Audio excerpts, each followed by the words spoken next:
Bonjour. On va lancer le débat en fait sur existe-t-il une esthétique latino avec un gros coup de zoom sur le Mexique qui est invité à Arles. Avant toute chose, vous pouvez brancher en fait vos écouteurs sur le canal 1 pour pouvoir avoir la traduction en anglais ou les traductions en espagnol, à moins que les traductions en espagnol soient simultanées.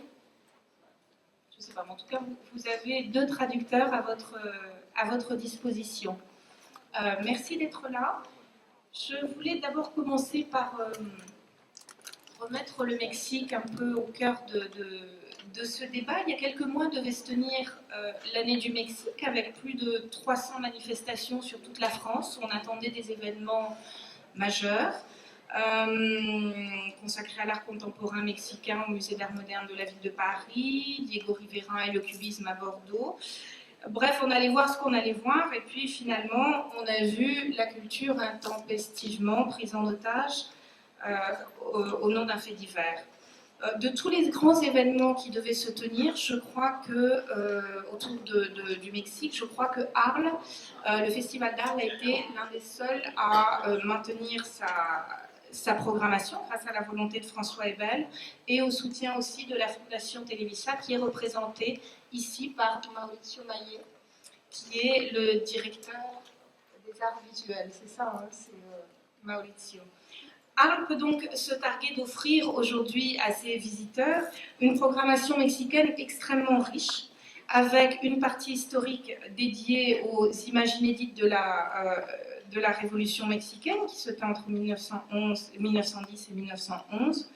Jusqu'à présent, on ne connaissait de ces images que les photos des frères Casasola, qui représentent moins de 5% de la production totale liée à la Révolution mexicaine. Et là, l'exposition qui est proposée donne à voir des images inédites réalisées par toutes sortes de photographes, des photographes connus qui étaient dans des endroits où il ne se passait pas grand-chose et des photographes beaucoup moins connus qui étaient dans des endroits où il se passait beaucoup de choses. On découvrira également la rétrospective consacrée à Graciela Iturbide qui est parmi nous aujourd'hui. Également à l'affiche les photos d'Enrique Metinides qu'on compare un peu par paresse à Ouija, parce que comme lui, il avait une radio branchée sur la fréquence de la police dans le coffre de sa voiture pour être toujours le premier sur les lieux du crime ou des accidents automobiles, ferroviaires, voire même des crashs d'avions. Mais Metinides cherchait d'abord et avant tout, à travers ses photos, à reproduire des scènes de films de gangsters qu'il avait vus enfant au cinéma. Mais ces rencontres d'Arles, nous permettent également cette année de découvrir la nouvelle génération de photographes mexicains. Parmi eux, il y a Maya Godet, dont le travail sur les prostituées de la Zona Rosa au nord du pays, qui est un quartier en fait uniquement réservé aux prostituées et à leurs clients, est vraiment l'un des plus puissants qu'il ait été donné de voir. Elle a fait aussi un travail sur les sorcières. Daniela Ross, elle a photographié sur ses amis riches et célèbre. Iñaki Bonillas, qui est également parmi nous, a sondé les limites de la photographie dans un travail autour des albums de son grand-père, qui était essentiellement composé d'autoportraits. Dulce Pinson, je crois qu'il n'a pas pu faire le voyage à Arles, a réalisé un travail absolument remarquable sur les travailleurs émigrés mexicains aux États-Unis en demandant à une poignée d'entre eux de poser sur leur lieu de travail vêtus de costumes de super-héros. Et Fernando Montiel Klint, qui est avec nous, a travaillé sur la foi. Voilà. Iñaki Bonillas et Maya Godet sont des petits-enfants de réfugiés républicains espagnols accueillis à bras ouverts par le Mexique, ce qui renvoie à une autre exposition de la programmation qui est la valise mexicaine. Comme vous l'aurez compris, on va parler d'esthétique latino, mais on va aussi beaucoup parler de photographie mexicaine aujourd'hui, d'autant qu'il existe une vraie tradition de l'image au Mexique, une tradition qui remonte au XVIe siècle quand elle a été importée par les conquistadors, et l'image à ce moment-là a servi à soumettre et à convertir les populations indigènes. Mais le Mexique a aussi donné et inspiré les plus grands photographes du XXe siècle. On pense bien sûr à Manuel Álvarez Bravo et son ami Henri Cartier-Bresson. mais aussi à Tina Modotti, à son amant Edward Weston, à Paul Strand, à Bernard Plossu également. Quant à la scène mexicaine contemporaine, on va en parler aussi, elle est ultra dynamique, comme avec Iñaki Bonillas et Fernando, on va pouvoir revenir là-dessus. Je voudrais vous présenter nos intervenants. Martine Parr, que vous connaissez tous, qui est venue cette année à Arles comme co-commissaire de From Here On, une exposition sur les pratiques photographiques à l'heure d'Internet. Mais Martine Parr est aussi un très très grand voyageur qui regarde systématiquement ce qui se fait en photographie dans les pays dans lesquels il va et qui est aussi grand collectionneur devant l'éternel de livres de photographie. À mes côtés, je vous présente aussi Mauricio Maillé, donc, qui est directeur des Arts Visuels de la Fondation Televisa. Televisa étant l'un des premiers groupes de médias hispanophones. Et ce Televisa avait demandé dès la fin des années 70, début des années 80, si je ne me trompe pas, à Manuel Álvarez Bravo de monter une collection de photographies qui est aujourd'hui essentiellement dédiée à la photographie mexicaine. C'est une collection très très importante. Nous avons également à nos côtés, à côté de Mauricio Maillé, Alfonso Morales, qui est le commissaire de l'exposition Figueroa. Je crois qu'elle se tient juste ici. Et Graciela Iturbide, à côté de Martine Parr, qui a été l'élève de Manuel Álvarez Bravo. Elle a ensuite été son assistante et elle a par la suite produit son propre travail, un travail magnifique qui fait le lien entre la photographie moderne et la photographie contemporaine mexicaine. Elle a reçu le prix Hasselblad. À ses côtés, Marta Daho, sa commissaire, la commissaire de la rétrospective consacrée à Graciela Iturbide, commissaire indépendante. Là, elle travaille pour la Fondation Mapfre, qui est une importante fondation espagnole, qui a notamment réalisé cette exposition. À côté de Marta Iñaki Bonillas, l'un des artistes contemporains les plus intéressants de la scène mexicaine, qui a transformé les albums de famille de son grand-père en un travail conceptuel que je vous invite à découvrir, et Fernando Montiel Klint, le Benjamin, qui vit et travaille à Mexico et dont le travail est également présenté ici. Voilà, mais avant de rentrer dans le vif du sujet et avant de commencer à poser des questions à nos intervenants, et je les invite les uns et les autres à répondre aux questions qui sont posées à leurs voisins, j'aimerais me tourner vers Mauricio Maillé, et pour qu'il nous remette un peu dans le contexte, qu'il nous parle un peu plus de la photographie mexicaine d'un point de vue un peu historique, nous parle de cette tradition de l'image. Est-ce que vous pouvez nous en dire plus et revenir avec nous sur les grandes lignes de l'histoire de la photographie mexicaine?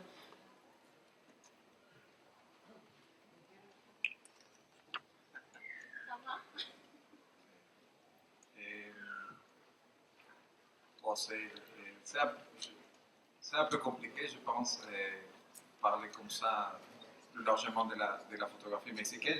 Je pense que c'est plus l'occasion, d'après ce qu'on nous a proposé, d'organiser un débat sur une question un peu compliquée sur s'il y a une esthétique latino.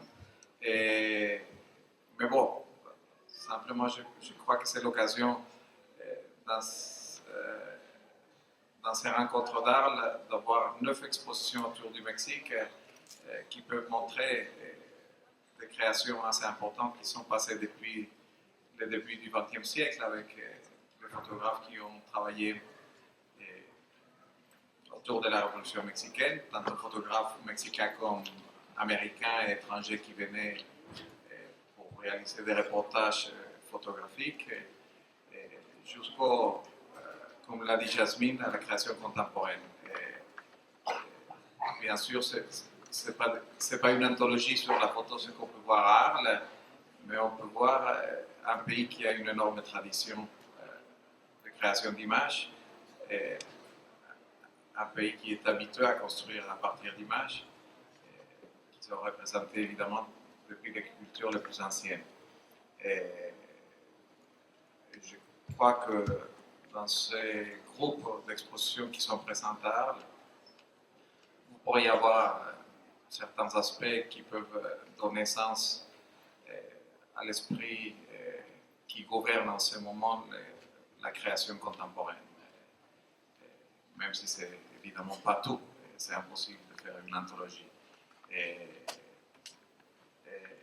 je pense, je propose qu'on puisse discuter, Yasmine, plus sur le vrai sujet de s'il y a une esthétique latine.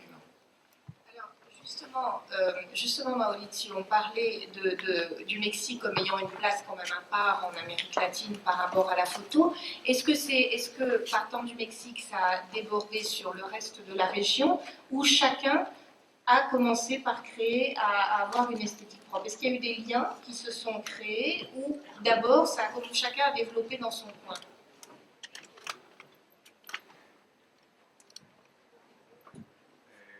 Je pourrais répondre avec une question pour demander à M. Martin Parr de répondre, puisque, comme on l'a cité, c'est un grand voyageur et depuis quelques temps, il travaille de façon très intense sur un projet latino-américain et des livres de la photo. Donc je pense que pour démarrer, son point de vue serait très très intéressant pour nous donner une position et comme ça pouvoir répondre à ses opinions. So, just to explain, together with a team of people led by Horacio Fernandez, over the last 5 years, we've been researching Latin American photography books. This book will be coming out this October in 4 different languages, in French, Spanish, English, and Portuguese. And in our research, I think we were very surprised by the pockets of energy that we found in different countries. We expected Mexico to have good photography. We sort of knew something was going on in Argentina, but there were surprises like Venezuela. We were amazed at how good not only the contemporary work from Venezuela, but also the work from the 60s and 70s was from this country. And I think this is a real revelation. And I believe when this book comes out, it's going to have a very important contribution to how we read Latin America. Because this whole project for the book came up because when we were meeting in the San Paro Forum, which was held in, I think, 2008, I was there with Horacio Fernandez. He's a very famous curator from Spain. We started asking people about the books from Latin America, and we were surprised to find out that even from photographers in their own country, there is an incredible lack of knowledge about the books that the photographers from Brazil had done when we were in Brazil. And this made us think that perhaps one of the issues with Latin America is that you didn't know, or we didn't know as a collective, what was actually going on in our own different countries. So this is one of the motivations to actually try and find the books, discover them. And of course we have 20 books in the last 10 years, because it's absolutely true. With the renaissance of Latin America, there's an incredible new energy that is showing itself. And I think it's quite different from the sort of tradition, from the Bravo, from the Graciela. It's renewed and refreshed and very different and very exciting. So I think we certainly see some of this with the Mexican contemporary work. But I think our book, and I think you'll find in years to come, that there is a very new aesthetic. And for example, I would say Argentina was perhaps the biggest surprise in terms of contemporary work. I was amazed at how good the quality of Argentine photographers were. And I have got some pictures, which I was going to show, 18 pictures. Because for the Brighton Photo Biennale, which happened last October, this is the biggest photography festival in the UK, I showed 3 contemporary Latin photographers, and I've brought some pictures. Are we able to show these? Maybe it's good. Shall I just show these so we can have a look and get a taste? None of these people are here in Arles, so at least it's fresh work. Can we see this? It's a blur to me here. Yeah, this.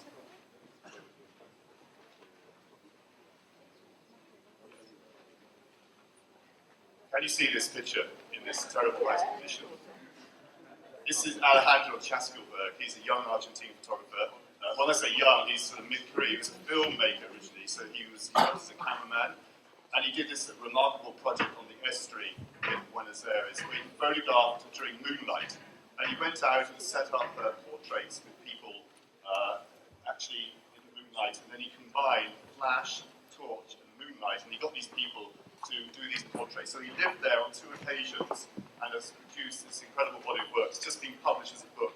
by necessarily press. Should we just carry on? There's a few more, I think, from Alejandro. Hello? Next. And a friend of mine called Marcelo Brodsky, who runs Latin Stock and is a photographer in his own right, set up a meeting for me in Buenos Aires, and I saw his work, and within 3 pictures, I decided I wanted to try and show him at Brighton. I was just so amazed at this aesthetic and this work. And this, to me, is something that is unique. I can't, and I couldn't think of any other photographer who actually did work like this. And that's always very refreshing. When you do folio reviews, when you look at young photographers' work, when you don't recognize it, that's when you get really excited. Okay? Okay, carry on. So all this is shot at midnight, and he just used the 3 days, the 3 nights, when the moon was at its brightest. And these are all quite long exposures, so you actually have the ambient light. He had to rehearse these photographs very carefully with the patient, with the people, the subjects. Usually these loggers, they go to bed about 9 o'clock, so you have to persuade them to stay up to midnight, and then persuade them to stay still for 3 minutes or 5 minutes. Okay? Okay? This is a Paraguayan immigrant worker. When Alejandro gave him a print, he said it's the first photo that he'd ever seen of himself in his whole life, which I thought was an amazing story. Okay? Do we have the next?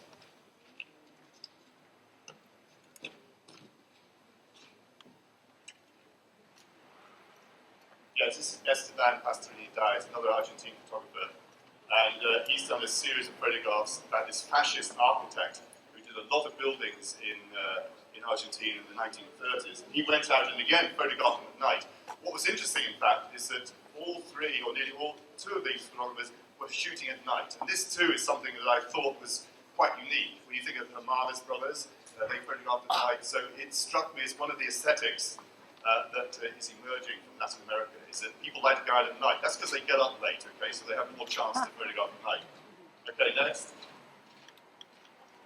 So these buildings in Argentina are virtually ignored, and no one takes any notice of them. A lot of them are demolished, many of them are actually disused, and he'd gone out and documented these. Again, he used, he set up like a tripod, and he painted in torches to produce these very beautiful, eerie photographs, shot on 5.4. Okay? Okay, just show the last one quickly.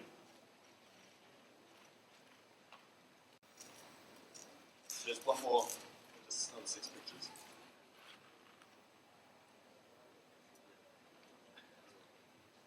Yes, there's one more photographer, different. Just quickly, I don't want to take up too much time.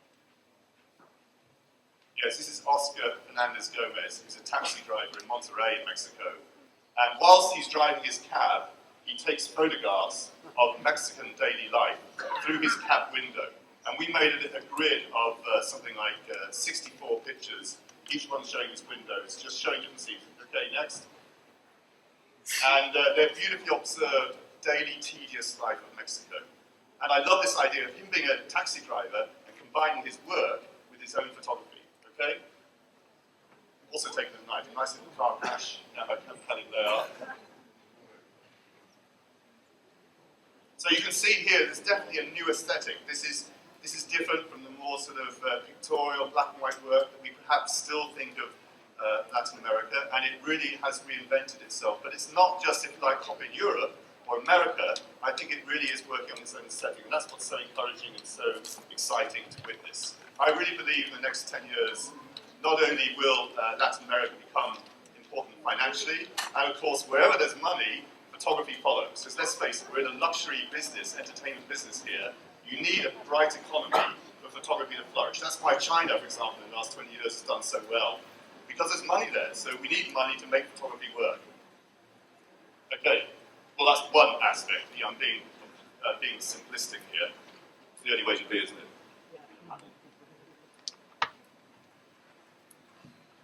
Mais alors, justement, Martine Parr, quel lien vous faites entre, quel est le point commun entre ces différents photographes quel est le point commun entre ces différents photographes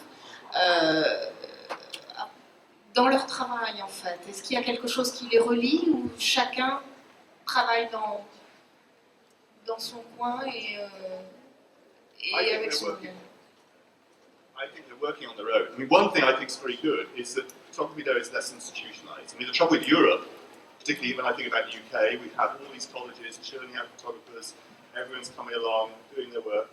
It's very difficult in Latin America to survive as an art photographer. You have to really want to do it. And therefore, I'd say the quality of the work is often better because the demands and the situation is so difficult. So it means you get a better quality of mass of the work coming out.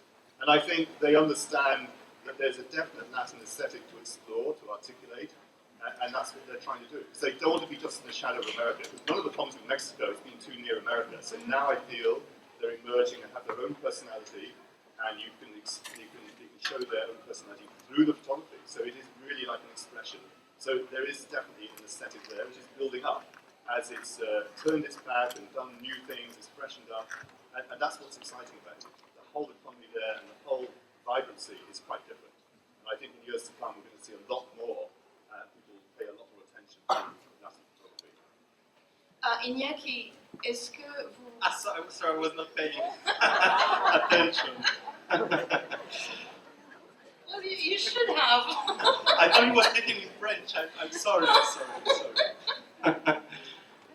Well, Iñaki and Fernando, I wanted to ask you if you, from what Martin Parr was saying about today's dynamism in Latin America, do you feel it as young photographers, contemporary photographers? And he says it's not that easy to work there. How do you feel about that? To work as a photographer, professionally, you mean, or artistically? Yes. I mean, you don't have this whole system set up of educational institutions to rely on. You have to get out there and survive. Sure. That's definitely my case. I actually arrived into the photographic world almost by chance, by accident, I could say.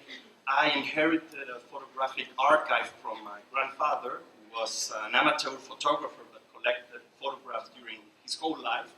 And since I've been working with that material, I could say that I'm a photographer, but actually haven't really taken a single picture. So I don't know if I'm the person to answer the question. I know many more photographers like that. Actually, you make an exhibition out of it.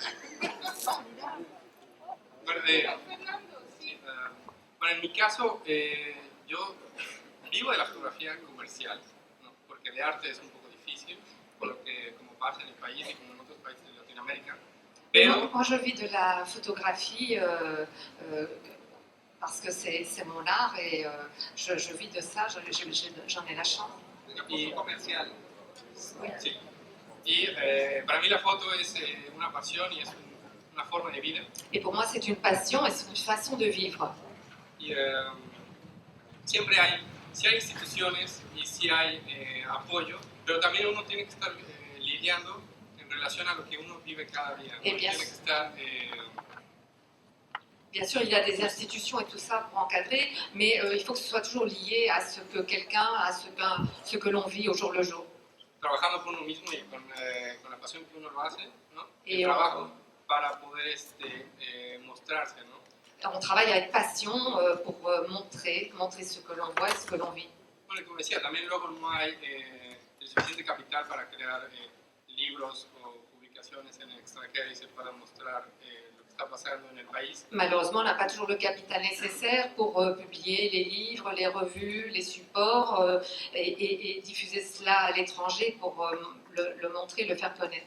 Pero hay una tradición muy fuerte de fotografía en el país. Mais il y a une tradition très forte de photographie dans le pays, comme Graciela, bien sûr, et Manuel Álvarez Bravo. Y ahora hay una generación de jóvenes muy fuerte, ¿no? Et maintenant, il y a une génération de jeunes qui est très forte et qui monte. Que por las posibilidades económicas no tienen la posibilidad de mostrar su trabajo. Mais malheureusement, pour des raisons économiques, ils n'ont pas toujours l'occasion de montrer leur travail. Creo que sí hay muchos fotógrafos ávidos. Mais je pense qu'il y a énormément de jeunes photographes. Est-ce que vous avez l'impression que quand vous montrez votre travail, justement, votre travail personnel, non pas vos photographies commerciales, est-ce que vous avez l'impression qu'elles qu'elles sont comprises quand vous les montrez chez vous? Sí, sí, sí lo entiendo. Oui, Pero, oui, je l'espère en tout cas. eh, Mais bien sûr, on n'est pas dans la tête, dans l'esprit des spectateurs pour savoir ce qu'ils en pensent. y lo que decía de la fotografía comercial es completamente aparte de lo que hago realmente, que es fotografía de autor, lo que estoy mostrando acá. Et ce que j'ai dit à propos de la photographie commerciale est tout à fait différent de la photographie d'art, d'artiste. Pero eso me da el soporte para poder generar mis proyectos. Mais ça me donne un soutien financier pour pouvoir produire mes projets. Alors, on parlait tout à l'heure du fait que vous disiez qu'il n'y a pas beaucoup de lieux pour montrer la photographie. Il y a le Centro de la Imagen à Mexico. Mais Iñaki, vous avez des galeries, vous avez vécu en Europe, vous avez des galeries en Espagne, si ma mémoire est bonne, et en Italie, à Bruxelles aussi. Mais vous avez choisi, après avoir vécu en Europe, de retourner vivre et travailler au Mexique. Est-ce que c'est finalement plus facile là-bas que ça l'a été ici? Et est-ce que vous vous sentez plus compris là-bas qu'ici? No, en mi caso, el retorno a México tuvo que ver con cuestiones climatológicas. Ah non, en fait, pour moi, le retour au Mexique, c'est dû à des raisons climatiques. En realidad siento que está tan conectado hoy en día el mundo que necesariamente no es importante vivir en un lugar para que tu trabajo circule alrededor del mundo. Et aujourd'hui, le monde est tellement connecté avec toutes les nouvelles technologies que ça n'a pas beaucoup d'importance l'endroit où l'on vit, parce que de toute façon, on peut toujours être en contact avec tout le monde. Je crois qu'aussi vous m'aviez dit quand on s'était vu qu'il était parfois plus facile de monter des projets au Mexique, et en tout cas réaliser vos œuvres au Mexique qu'en Europe. Claro, sí hay algo que en México ha ido avanzando todavía más lentamente y son cuestiones de la fotografía analógica, por ejemplo. Oui, il y a certaines choses qui ont avancé un petit peu plus lentement au Mexique qu'ici, sans doute. C'est ce qui est lié à la photographie analogique. Con lo cual, si yo quisiera desarrollar un proyecto con técnicas antiguas, todavía es posible realizarlas en México. Et si je veux construire un projet, par exemple, avec des techniques encore anciennes, eh bien, c'est tout à fait possible de monter ces projets-là au Mexique. Por lo cual, en algunos de mis proyectos que regreso a ciertas técnicas del pasado, me es mucho más fácil en algunas ocasiones producir en México que en extranjero. C'est pour ça que pour certains de mes projets, je reviens à des techniques plus anciennes, et ça, je peux le faire plus facilement au Mexique. Graciela, Iturbide, vous faites vraiment le lien entre, vous avez été l'élève et l'assistante de Manuel Alvarez Bravo, et vous faites vraiment le lien entre cette photographie moderniste et la photographie contemporaine. Comment est-ce que vous voyez le travail de cette nouvelle génération? Ahora yo voy a contestar lo que ustedes me preguntaron sobre la estética latina. Je vais d'abord répondre à la question que vous m'aviez posée sur l'esthétique latino-américaine. Ustedes me preguntaron, ¿existe una estética latinoamericana? Vous m'avez demandé, existe-t-il une esthétique latino-américaine? Yo digo, no creo que exista una estética latinoamericana. Donc j'ai dit non. Moi, je ne pense pas qu'il y ait une esthétique latino-américaine. A lo sumo, existen fotógrafos, pintores, escultores latinoamericanos. En fait, pour moi, il y a des photographes, des peintres, des écrivains, des sculpteurs latino-américains. Pero cada uno ve la realidad del continente con una mirada distinta. Mais chacun voit la réalité du continent avec un regard différent. El hecho de compartir una misma realidad no es un fundamento suficiente para dar pie a una estética común. Le fait de partager une même réalité n'est pas une base suffisante pour parler d'une esthétique commune. Disculpen mi franqueza. Siento que esta es una pregunta de algunos europeos que desconocen la diversidad latinoamericana.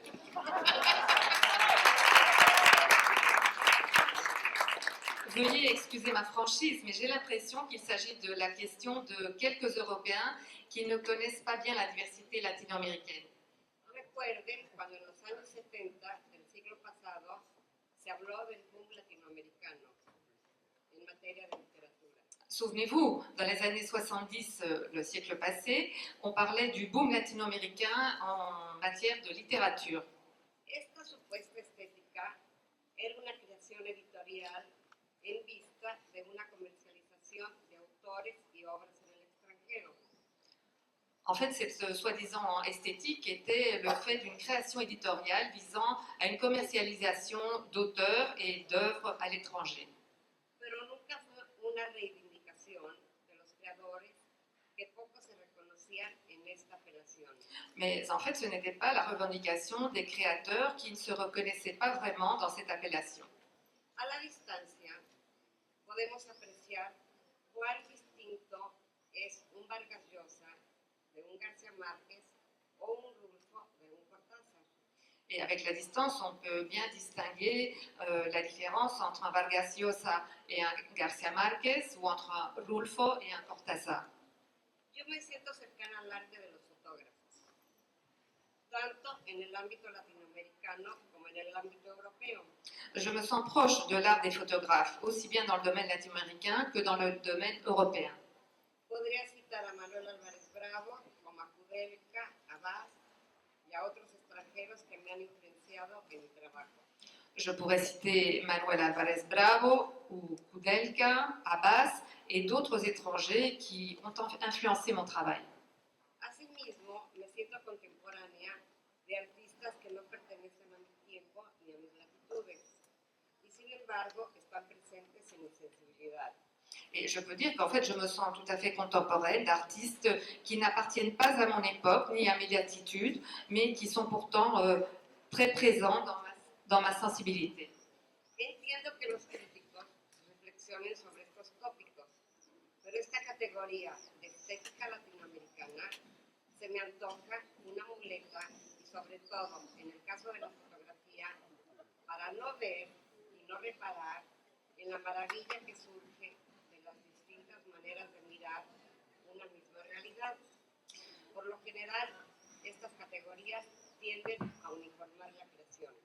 Donc, je comprends les critiques qui réfléchissent sur ces thèmes, mais de cette catégorie d'esthétique latino-américaine, mais parfois, surtout dans le cas de la photographie, il y a des choses que je ne voudrais pas voir parce qu'en fait il s'agit de merveilles qui se présentent devant nous de différentes manières et ce sont différentes façons de voir une même réalité.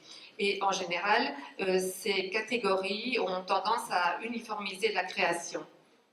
Refiriéndome ahora a mi experiencia, podría mencionar un proyecto que compartí con dos fotógrafos, Sebastián Salgado y Ragu Ray, en dos países a la vez distintos y próximos, India y México.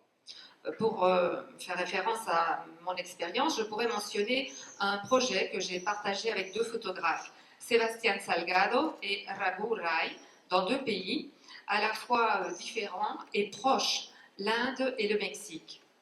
L'aventura reveló que lo más interesante reside en cómo tres fotógrafos de distintas nacionalidades ven una misma realidad y la dan a ver a otros ojos y no en las coincidencias.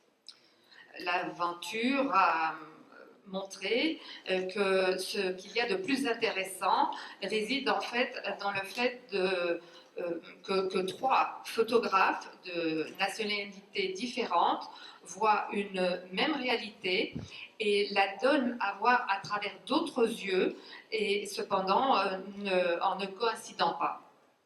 Si bien, por ejemplo, con Sebastián Salgado comparte un continente, mi realidad ni mi fotografía tiene que ver con su realidad y con su arte. Et si en effet je partage par exemple avec Sebastián Salgado le même continent, en fait ma réalité et ma photographie n'ont rien à voir avec sa réalité et avec son art.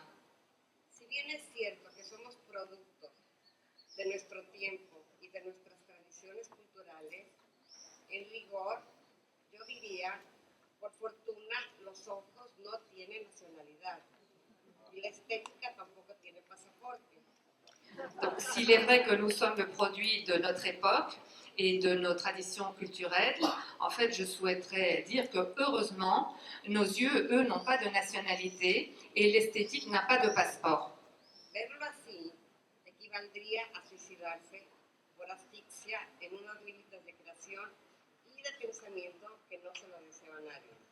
Parce que voir les choses ainsi, cela équivaudrait à se suicider par asphyxie dans les limites de la création et de la pensée. Et cela, on ne le souhaite à personne. He viajado por el mundo con mi cámara y no siento que fuera de mi país y de mi continente mi mirada haya sido influida por aquella estética latinoamericana que sentiría como una fatalidad agobiante. J'ai voyagé dans le monde entier avec ma caméra, avec mon appareil photographique, et j'ai l'impression que, en dehors de mon pays ou de mon continent, mon regard n'a pas été influencé par cette fameuse esthétique latino-américaine que je ressentirais à ce moment-là plutôt comme une fatalité étouffante. Algunas imágenes mías han sido vistas como la representación por excelencia de una mexicanidad muy discutida y discutible. Certaines de mes images ont été vues comme la représentation par excellence d'une mexicanité très discutée et très discutable. Pero, por ejemplo, la señora de las iguanas ha dado pie a tantas interpretaciones y a tantas reivindicaciones por parte de ideologías y cofradías que nada tienen que ver entre sí, que uno se pregunta, ¿qué enigma quedó encerrado en esta imagen? Par exemple, une de mes œuvres, La femme aux iguanes, a été interprétée de tellement de manières différentes et a été revendiquée aussi de façon tellement différente, suivant les différentes idéologies et confréries qui n'ont absolument rien à voir entre elles, que finalement on se demanderait quelle est l'énigme qui est enfermée dans cette image icône. La fascinación que produce y su apropiación consecuente mostraría que algo más que una señora y unas iguanas mexicanas han sido cautivadas por mí. La fascination qu'elle produit et par conséquent son appropriation prouverait qu'il y a quelque chose de plus qu'une femme et que quelques iguanes mexicains qui ont été capturés par moi.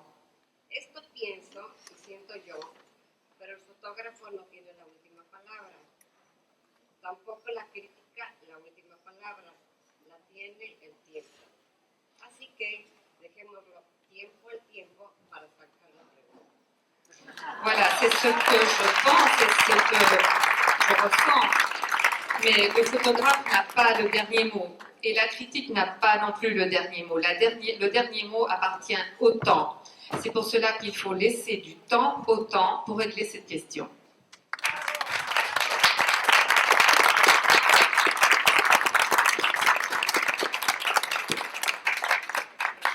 J'aimerais vous avoir les uns et les autres réagir à ce que vient de dire Graciela Iturbide. Alfonso Morales, qu'est-ce que vous aimeriez, qu'est-ce que vous pensez de ce que vient de dire Graciela?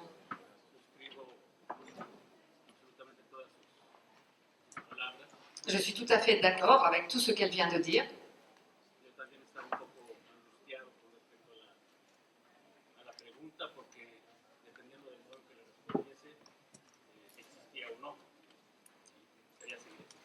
Oui, moi aussi, j'étais un petit peu angoissée face à cette question parce que c'est un peu une question existentielle et on veut continuer à exister. Mais heureusement, dans un magasin de disques tout près de l'hôtel, j'ai trouvé la réponse.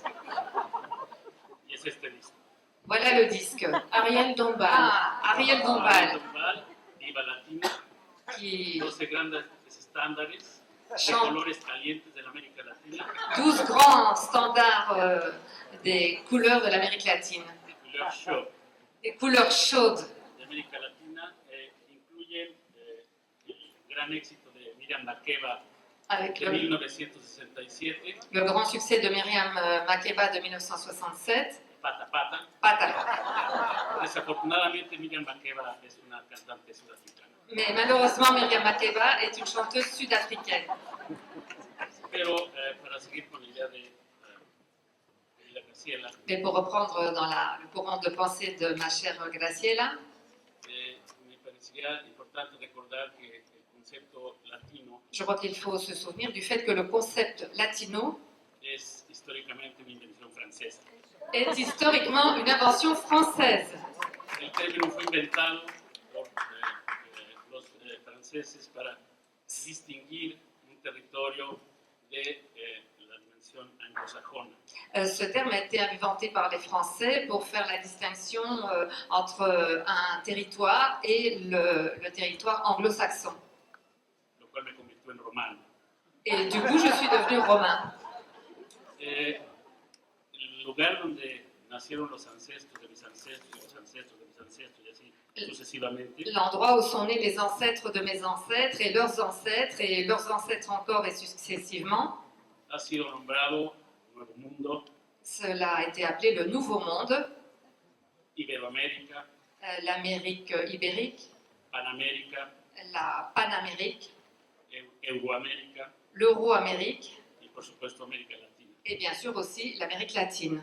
Les prometo que cuando encuentre esos territorios en los mapas, podré entonces responder a la idea de si existió o no una estética latina. Et quand vous trouverez tous ces continents sur une carte, eh bien je pourrai vous répondre à la question. No me deja de parecer un poco grosera la pregunta en el modo que se formula incluso en francés.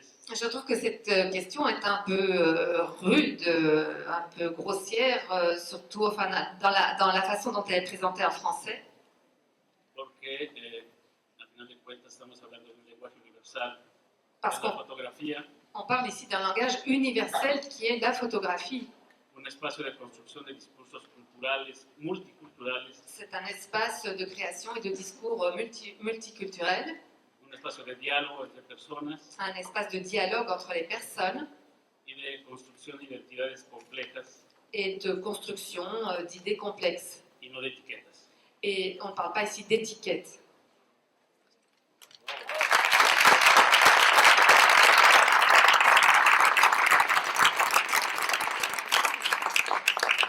Iñaki, Fernando, do you want to say something?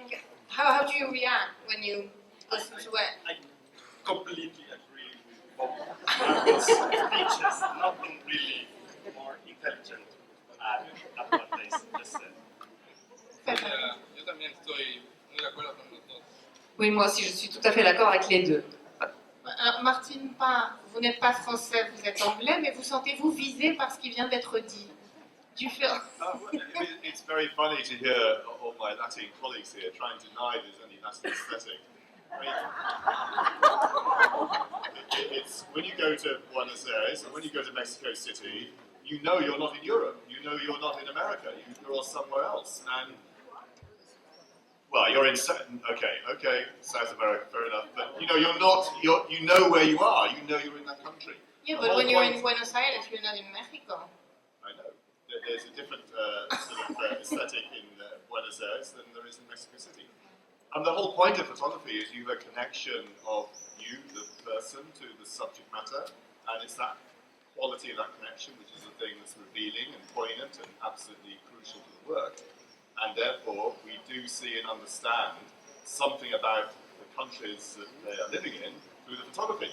So I don't see why this is an anathema never to say there is no Latin aesthetic.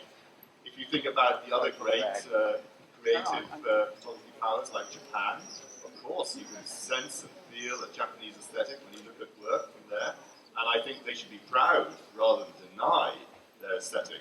I mean, it's very amusing to hear these theories. I'm enjoying it very much, but I think it's slightly discourteous to the countries that they're from.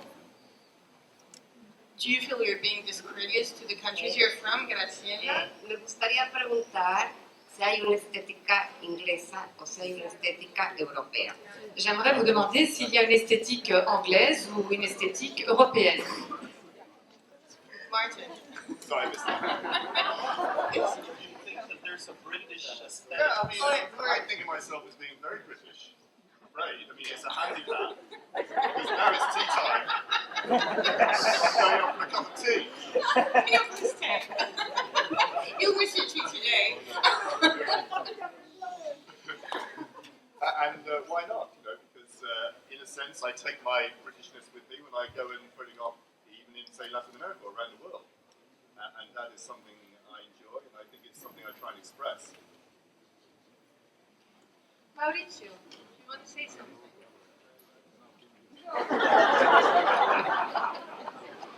You want to go and have tea, or?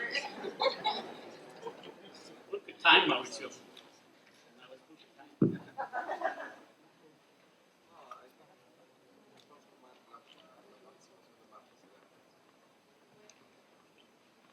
Moi, j'aimerais pousser la question encore plus loin.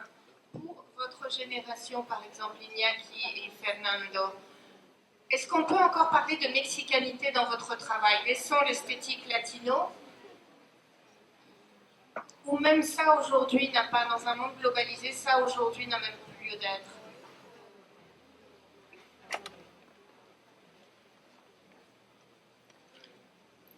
En mi caso, yo creo que en el caso particular de México, por ejemplo, el latino, es un término muy cerrado, ¿no? Entonces, México, del norte al sur, cambia mucho. Y de la misma Ciudad de México, es otro país completamente, otras formas de lenguaje. Dans le cas, México son muchos Méxicos. dans le cas du Mexique, en tout cas, par exemple, on parle de latinité, mais le Mexique, entre le nord et le sud, c'est extrêmement différent. Les régions sont très différentes. Et quand on parle de la ville de Mexico, c'est encore quelque chose de tout à fait autre. ¿Y cuál es lo mexicano ahora, en el momento presente? No lo sé. ¿No? ¿Cuál es lo mexicano ahora en presente? Et dire aujourd'hui qu'est-ce qui est mexicain, eh bien, je n'ai pas la réponse. Iñaki, you have the answer. Sorry. So in the book that we're doing, which is going to be published very shortly, one of the things that's quite extraordinary is we have a chapter of photographers who have worked with poets. Now, I've done a lot of work about photography books around the world, and in the books that I did with Biden, we couldn't find examples where photographers and poets work together. This, to me, is a very good example of something which is quite unique to Latin America, the ability of photographers and poets to work together to create a book with words and poetry. It is absolutely unique to Latin America. Okay, you see occasional one in other places, but this is something which I think should be identified and celebrated. Supongo que la producción cultural de cada país, las posibilidades, el horizonte cultural en que se realiza, Je suppose que les possibilités culturelles, l'horizon culturel de chaque pays diffère. Y la producción cultural responde a esas necesidades, a esa sociedad, a ese tiempo. Et les possibilités culturelles répondent justement à ces possibilités, à ces demandes. Estamos siempre en algún lugar, miramos siempre desde algún lugar. Nous nous trouvons dans un endroit et nous regardons les choses à partir de cet endroit. Desde otro lugar nos están viendo. Et on nous voit d'ailleurs. Y en el caso específico de la tradición fotográfica mexicana, Et dans le cas spécifique de la tradition photographique mexicaine, que en realidad son muchas tradiciones, mais en fait on parle là de plusieurs traditions différentes, han sido sumamente influyentes fotógrafos nacidos en otros países. il y a beaucoup de photographes qui sont nés dans d'autres pays qui ont eu une très grande influence. La genealogía de la fotografía moderna mexicana La généalogie de la photographie mexicaine moderne no se entendería sin autores como Edward Weston, n'aurait pas été ce qu'elle est sans des auteurs comme Edward Weston, como Paul Strand, Tina Modotti, que dieron tanto como recibieron del país donde trabajaron. qui ont donné autant qu'ils ont reçu de la part du pays où ils ont travaillé. No dudo que mi preocupación por la etiqueta tiene que ver con la conversión del color local. Ma préoccupation concernant l'étiquette est liée à la couleur locale, En una estética. una sola estética. dans une seule esthétique. No dudo que los libros que se han hecho en la historia del continente, Et je suis sûre que les livres qu'on a écrits sur l'histoire du continent, que son además países incluso con idiomas distintos, qui sont des pays où on parle d'ailleurs des langues différentes, tengan algunas similitudes y establezcan algunas diferencias con respecto a la producción mundial. ont des similitudes, mais parlent aussi de différences en ce qui concerne la production mondiale. Pero yo no sé si esto sea suficiente para buscar esa dimensión metafísica de Mais je la ne sais estética. pas si c'est suffisant pour essayer de trouver cette dimension métaphysique à l'esthétique. Y me sospecho que, al igual que los términos de América Latina, Iberoamérica, tienen que ver con la delimitación de un mercado. Je crois que c'est plutôt lié aux limites, aux frontières d'un marché. Los latinoamericanos están menos interesados en Latinoamérica que las compañías telefónicas, las compañías petroleras. Les latino-américains s'intéressent moins à l'Amérique latine que les grandes compagnies téléphoniques, les grandes entreprises multinationales ou pétrolières. Hay un deseo, una nostalgia de identidad, paradójicamente, por parte de las transnacionales. Il y a apparemment une nostalgie profonde de la part de toutes ces multinationales.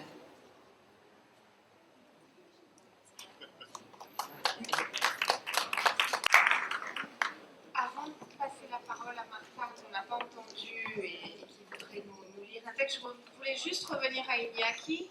We didn't hear you, but you thought you could get away with it. But no. Absolutamente creo que no, en mi trabajo personal cabe esa pregunta que acabas de hacer. Non, je crois que dans le cadre de mon travail personnel, eh bien, il ne faut pas donner de réponse à la question que tu as posée. Yo quizá ya sea la segunda o tercera generación que dejó atrás el neomexicanismo. Je dois faire partie de la deuxième ou troisième génération de ce néo-mexicanisme. Con lo cual la pregunta no ha sido necesaria ni siquiera hacérmela. Donc, il n'était même pas nécessaire de me poser la question. A mis colegas, sean mexicanos o del mundo, los veo, convivo y trabajamos a partir de sus ideas y de su trabajo, pero no necesariamente de su nacionalidad o de su identidad nacional. Et avec mes collègues, quelle que soit leur nationalité, eh bien, on travaille sur l'art, sur des idées, on travaille ensemble, mais on ne travaille pas à partir de la nationalité de chacun. Sí, Fernando. Creo que nuestra generación ya no necesita romper un poco los clichés que se habían impuesto. Ya no nos preguntamos eso, no nos cuestionamos. Notre génération souhaite un peu casser tous ces clichés et on ne se pose plus toutes ces questions. Alors, Marta, vous avez encore un regard encore différent. Je crois que vous êtes espagnole. Je crois que vous nous avez préparé un petit texte, en fait, que vous souhaiteriez nous lire. Oui, parce que je préfère le lire en français, comme ça c'est plus rapide et plus sympa aussi de l'entendre. Et dans ces textes que j'avais préparés, la plupart des choses, en tout cas les plus importants, ont été dit soit par Alfonso Morales que par Graciela et les autres intervenants. Et donc je vais essayer de récupérer peut-être quelque chose, un petit grain de sable pour ajouter au débat. Donc je voulais répondre à la question juste au point de quand on parle d'esthétique latine, je pense qu'on fait référence à des choses très différentes, mais avec cette hypothèse d'une base sur laquelle on s'appuie une esthétique propre. Et donc, cette esthétique est bien plus large d'une tradition de l'Amérique latine et qui englobe plusieurs cultures anglo-saxonnes et européennes. Donc, s'il faut parler, si on est forcé à parler d'une esthétique latino-américaine, alors ça pourrait être celle d'une auto-affirmation de ses propres idées, de ses façons de penser, de regarder le monde d'une façon différente. C'est-à-dire que l'identité monolithique, entre guillemets, de chaque culture est toujours, et la plupart du temps, modifiée par des influences extérieures. Et je voudrais citer à ces propos une intervention de Gerardo Mosquera il y a très peu de temps qui disait que la question d'identité culturelle est vraiment apparue un peu par surprise dans les dernières années Et bien sûr, c'est une question assez logique à une époque dans laquelle les processus de décolonisation et néocolonialisme, mais aussi globalisation et multiculturalisme, se croisent avec les problèmes de grandes migrations, les mouvements de grandes parties de la population dans les centres-villes et les problèmes de racisme. Donc, la tendance actuelle à souligner le dynamisme de l'identité comme un espace soit de transformation, soit de conservation, c'est non plus pas étonnant. Et je tiens à remarquer ce que disait Mosquera, aussi de l'ironie du fait qu'après tous les efforts des critiques d'art latino-américain pour réfléchir sur les questions d'identité, de cosmopolitisme, d'originalité de la copie ou de l'universalisme et le localisme, Occident a découvert tout d'un coup que la planète est un endroit métissé, relativiste, multiculturel. Et donc, je pense que sous cet éclairage, on pourrait craindre que dans un contexte comme celui qu'on vient de parler, se mettre à proliférer l'usage des termes comme latino ou art latino avec toutes les résonances mercantilistes, comme très bien disait Alfonso Morales, c'est très spécialement pour le monde des arts plastiques, mais aussi pour le monde de la littérature au cinéma. Ce terme latino répond à une intention, même si ce terme latino répond à une intention positive et apparemment sans préjugés, finalement, ce qu'elle fait, c'est amplifier son caractère colonialiste, post-colonialiste. Donc, je pense qu'il faut être très vigilant quand on parle de cette éclosion identitaire, car dans la plupart des cas, ce ne sont pas ceux qui ont traditionnellement été privés de la parole, on était privés des paroles qui s'expriment, mais il s'agit surtout d'une stratégie commerciale de pouvoir centralisé, et très particulièrement, dans ce cas, on parle maintenant des milieux artistiques, non? Et la notion d'identité latino, donc, risque, parce que c'est un risque, d'être utilisé comme un simple argument de spéculation. Et je me permets ce point si critique aussi, parce que je suis européenne. Et les points de vue, je pense, les points plus importants, c'est de savoir qui exerce la décision culturelle, qui bénéficie des décisions prises. Et je pense qu'aujourd'hui, la notion de culture globale est faussée, parce que l'hégémonie de ce système culturel occidental repose sur la concentration du pouvoir dans très peu de mains et la logique du bénéfice qui l'accompagne. Et en conclusion, on pourrait rêver d'une approche de l'identité latino qui garde leur complexité et non pas à travers des clichés imposés par les marchés.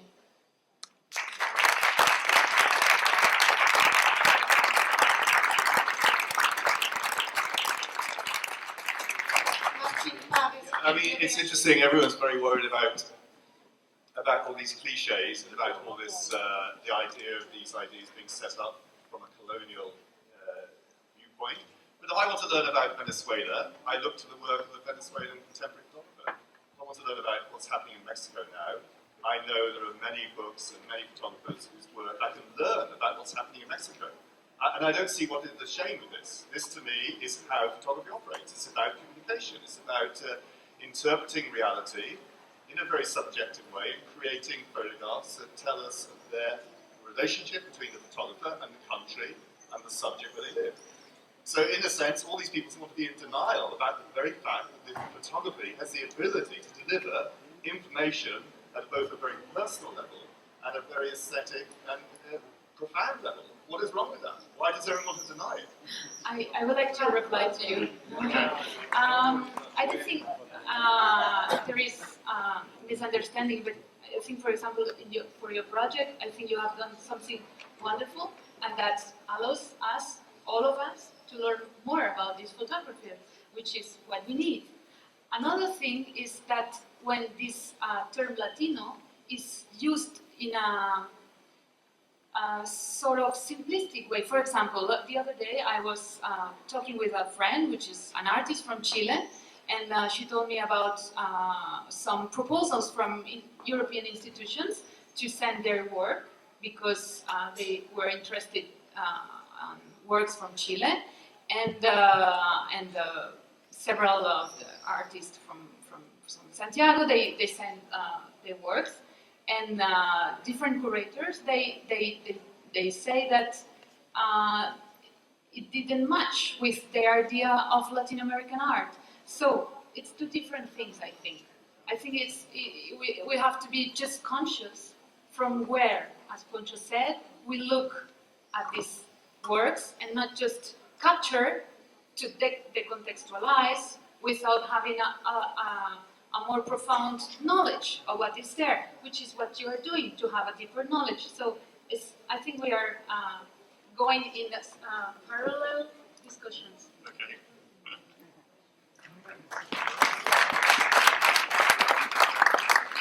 Pour finir, j'aimerais poser une question à Graciela et savoir comment est-ce que vous voyez aujourd'hui cette nouvelle génération qui émerge. Vous qui voyagez beaucoup au Mexique et dans le continent aussi. Y en el continente. Otra vez el continente. Encore une fois, le continent. Reconozco y me encanta el trabajo que están haciendo los jóvenes en México. Je reconnais et j'apprécie énormément le travail que font les jeunes au Mexique. Tenemos aquí a dos jóvenes. Nous avons deux jeunes ici. Y como ellos mismos han dicho, están también dentro de la globalización. Et comme eux-mêmes l'ont dit, ils sont au sein d'une globalisation. Muchos han estudiado en Estados Unidos, Beaucoup en d'entre eux Europa. ont étudié aux États-Unis, en Europe. Viajan. No quiere decir que la parte cultural de México nos toque. Obviamente que nos toca, llamamos a nuestro país. Pero todos los jóvenes que yo conozco y tienen trabajos maravillosos, cada uno tiene una mirada diferente. Et tous ces Si no, jeunes no serían autores. qui voyagent ont une vision différente, sinon ce ne seraient pas des auteurs. Aquí está Maya Godet también. Il y a Maya Godet Es qui est una ici aussi, fotógrafa excelente. qui est une excellente Con una photographe, mirada totalmente diferente a la de India, a la de... qui a un regard tout à fait différent de nos deux autres jeunes qui sont ici. Pero esta generación en México realmente es fantástica, a pesar de que no tenemos el dinero suficiente Et cette nouvelle génération au Mexique est vraiment para poder formidable, trabajar. même si malheureusement nous n'avons pas assez d'argent pour pouvoir travailler. Merci à tous, mais peut-être que d'abord, avant de nous quitter, vous avez des questions que vous souhaitez poser à nos intervenants. On va faire passer un micro pour que vous puissiez aussi prendre la parole. Yes. I would like to first address about the interest of the French festival in Latin photography. Why isn't there any Latin American photographer in the selection of 15 photographers that are chosen as discoveries? Probably because the curators that have chosen don't know enough about Latin America. And concern about Latin America is based on knowledge, not on speculation. On the other hand, this question about is there a Latin common aesthetic or political photographic view has been proposed by the first colloquium of Latin American photography organized in 1978 in Mexico. So this is something that we have been discussing for the last 33 years in Latin America, but discussing it with photography rather than with roundtables. Therefore, I believe that the best way of answering this question is researching more, and that's what we've been doing with Martin and the editorial group of the Latin American Photo Book Project. And this is what I invite you, who really wants to get an answer to the question, to do, to Mexicans, to research more on Latin, Argentinian and Brazilian photography. For us, Argentinians, to know more of Central America and each other, and to know more about each other since we share the language. A good question would be, rather than y a-t-il une esthétique latino, see, for example, the fact that we share the language means that we share some visual identity as well. Is there a relationship between our language and our visual culture? For instance, that would be more complex and less colonialist.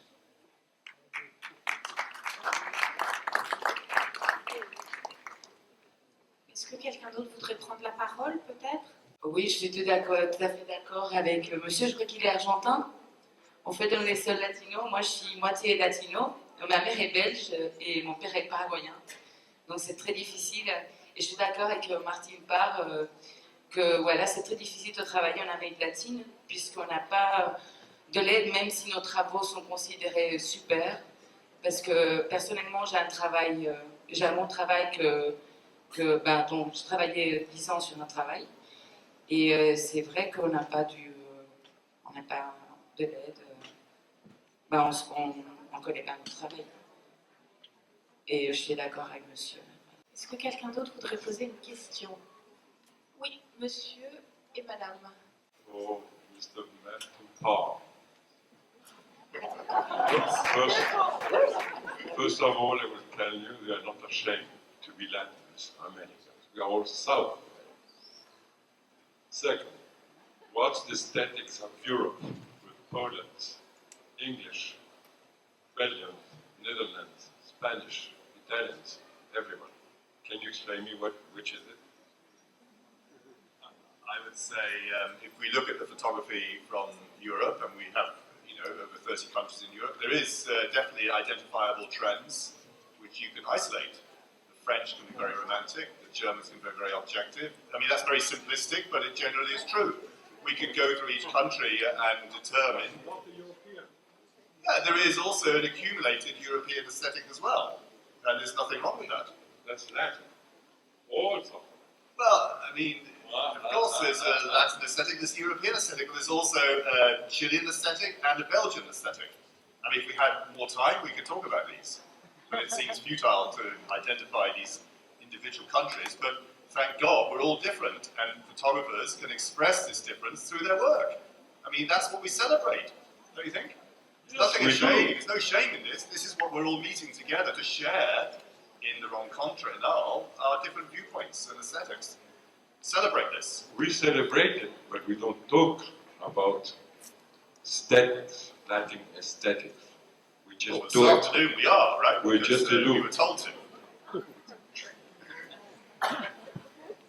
Je crois qu'il y a une dernière question pour une madame là-haut. Je crois que vous avez demandé une...